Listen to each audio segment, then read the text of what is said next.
News desk पर आप सभी का हार्दिक स्वागत है। मैं शाहना परवीन। जानते हैं क्या है खबर। आज हम बात करेंगे जोधपुर में घटित एक घटना के विषय में, जब यहाँ द्वंद्व हुआ था और सबसे बड़ी बात पहली बार हुआ था। जी हाँ, घटना है 3 मई 2022 की, जब दंगाइयों ने जोधपुर शहर के 14 से अधिक मोहल्लों में उत्पात मचाया था। जालोरी गेट से ये दंगा शुरू हुआ और शहर की कई गलियों में पसर गया। दंगाइयों ने बाइकों से मजहबी नारों के साथ रैली भी निकाली और सोनारो मोहल्ले में तलवारें लहराते हुए पहुंचकर लोगों के घरों पर तेजाब भरी बोतलें और पत्थर भी फेंके। बचाव के लिए स्थानीय लोगों को भी सामने आना पड़ा। आपको बताते चले कि जिस समय वहां कर्फ्यू लगा था, उस समय प्रसिद्ध युवा कवि आदरणीय कमल कालू दहिया जी को किसी कारणवश वहां जाना पड़ा। आदरणीय कमल कालू दहिया जी ने इस घटना को अपने शब्दों में लिखकर हमें भेजा है, जो हम आज आप सबके साथ साझा करेंगे। यह है हमारी खास रिपोर्ट। जोधपुर जैसे शांति प्रिय शहर में एक समय हाल ही में ऐसा भी आया जिसमें मजहबी लोग आमने सामने मरने मारने पर उतारू थे। भयानक आमना सामना था। एक तरफ हिंदू पक्ष तो प्रतिद्वंदी में मुस्लिम पक्ष, दोनों को अपने राम और अल्लाह के उद्घोष प्रिय। इसके अलावा आपस में ज्यादा से ज्यादा एक दूसरे को हानि पहुंचाना। उन दिनों मुझे तत्काल उदयपुर जाना था, एकदम अर्जेंट। सड़कें सुनसान थी, पूरे शहर में कर्फ्यू। थोड़ी सी कहीं भनक होती हिंसा की तो पुलिस अपनी लाठी लेकर पहुंच जाती। पूरे शहर में चारों ओर खाकी वर्दी ही चमक रही थी। ना तो रिक्शा दिख रहा था और ना ही कोई बस। एक दो चुपके चुपके दुपहिया वाहन खाकी को सिरते हुए आगे बढ़ रहे थे। मुझे भी रेलवे स्टेशन पर टिकट लेने जाना था। मैं धीरे धीरे मन में प्रभु का स्मरण करते हुए आगे बढ़ रहा था। कोई ट्रैफिक नहीं, फिर भी डर से कंपित मैं। आगे पीछे कोई गाड़ियां भी नहीं, फिर भी मेरी नजरें कभी पीछे तो कभी आगे। अचानक चलते चलते एक अजीब हलचल हुई। पीछे से आवाज आई, कहाँ जा रहे हो? पता है कर्फ्यू है। मैंने सहम कर पीछे देखा तो पाया कि यह आवाज एक कांस्टेबल ने दी थी। मैं बिना कुछ बोले सीधे कांस्टेबल के पास गया और बताने लगा कि मुझे कल अर्जेंट उदयपुर जाना है और अभी रेलवे स्टेशन जा रहा हूँ टिकट बुक करवाने। कांस्टेबल अच्छे घर का था, बेचारे ने मेरी बात सुन ली और बोला, चले जाओ लेकिन ख्याल रखना। मैं वहाँ से निकल गया, लेकिन डर था कि कहीं से कोई धर्म का ढोंगी मुझ पर आक्रमण न कर दे।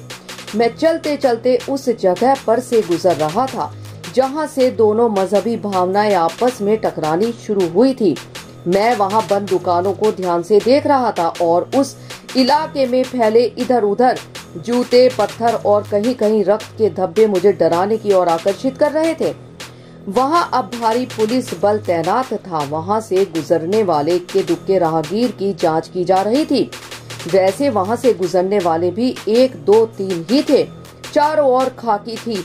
मेरी तलाशी ली गई और पूछा गया कि कहाँ जा रहा है।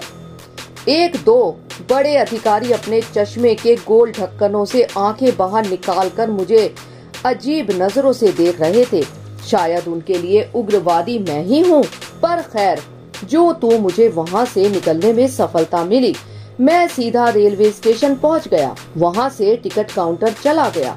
जोधपुर रेलवे स्टेशन में आपको अगर कहीं दूर का टिकट बुक करवाना है तो पहले आपको टिकट काउंटर तक जाने के लिए दूर तक चलना होगा। मैं वहाँ जल्दी जल्दी पहुँचा। वहाँ ठीक ठाक भीड़ थी, जो मुझे बहुत अच्छी लगी, लेकिन इतने चलने के बाद एक साथ आदमियों व स्त्रियों को अब देख रहा हूँ। मैंने टिकट काउंटर से टिकट बुक करने का फॉर्म लिया, जो मुझे भरकर जमा करवाना था। मेरे पास फॉर्म भरने के लिए कलम नहीं थी। मैं इधर उधर ताकने लगा, कोई हेल्प कर दे। काउंटर वाले से पेन मांगी तो उसने मना करते हुए कहा कि मेरे पास एक ही पेन है, आप बाहर से ले आएं। अजीब आदमी था काउंटर वाला भी। क्या मैं उसका कलम खा जाता? सिर्फ फॉर्म भर के लौटा देता। खैर, अपन क्या कर सकते थे। मैंने कोई दूसरा रास्ता खोजा। पास ही में एक इंस्पेक्टर खड़े थे, पर उनके मुंह पर एक अजीब सा गुस्सा था। मैंने धीरे से कहा, अंकल पेन मिलेगी? उन्होंने मेरी ओर देखा और फिर अपने काम में लग गए। मैं समझ गया कोई हारा पथिक है जिसे सरकार ने जबरदस्ती खाकी दी है। मन किया कि इसकी वर्दी यहीं उतरवा लूं, लेकिन मैं ठहरा बालक। काउंटर से बाहर आया कि कोई कलम वाला मिले। चारों ओर निराशा थी, वहाँ कहाँ कलम। काश कलम वाले की सुनी होती तो आज शहर में ऐसा दंगा नहीं होता और सभी कलम की दुकानें खुली होती। मैं वापस काउंटर के पास आ गया। वहाँ एक युवाओं का झुंड खड़ा था, 5-7 युवा, सभी मुस्लिम युवक। मैं उनके पास गया और धीरे से खड़ा हो गया पास जाकर। उनमें से 1-2 ने मेरी ओर देखा, बाकी सब अपने टिकट फॉर्म में आधार की डिटेल्स आदि खोज रहे थे। मेरे माथे पर मेरे आराध्य हनुमान जी का तिलक था। तिलक यानी मैं मुस्लिमों की नजर में कट्टर हिंदू। वो समझते कि तिलक वाले के लिए हम कट्टर मुस्लिम। मैं पास में यह सब सोच रहा था। मैंने उनमें शाहरुख नाम के एक युवक से कहा, भाई साहब कलम मिलेगी? उसने मेरी ओर देखा और कहा, क्यों नहीं भाईजान, अवश्य। मैं आश्वस्त था कि कहीं तो राह मिली। उन सभी ने अपने फॉर्म भरे। तत्पश्चात शाहरुख ने मेरी ओर देखा और कहा, हाँ भाई साहब, अब बोलिए कहाँ जाना है आपको? लाओ मैं आपका फॉर्म भर दूं। इतना कहकर मेरा फॉर्म उसने भर दिया। मैं उनकी शक्ल को गौर से देख रहा था ताकि वापस कहीं मिले तो चेहरा याद रहे। उन्होंने मेरा फॉर्म भरकर मेरे हाथों में दिया और मैंने धीरे से शुक्रिया कहा। फिर वो सभी जाने लगे, लेकिन थोड़ा सा उन्हें रुककर मैंने बोला। मैंने उन सभी से एक साथ कहा कि शहर का माहौल जानते हुए भी आपने मेरी मदद की। उनमें से एक युवक बोला, भाईजान सब एक जैसे नहीं होते। अगर सब एक जैसे होते तो इस शहर का अब तक तो कल्याण ही हो गया होता। कुछ अच्छे लोग हैं जिन्हें अमन प्रिय है, जैसे हम और तुम। मैंने क्षणिक मुस्कान के साथ उन्हें सहमति का भाव दिया।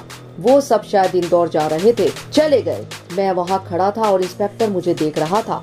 मुझे उस पर गुस्सा आ रहा था। मैंने अपने टिकट कंफर्म करवाए और काउंटर वाले से कहा कि नेक्स्ट टाइम आऊंगा तो आपके लिए कलम लेकर आऊंगा।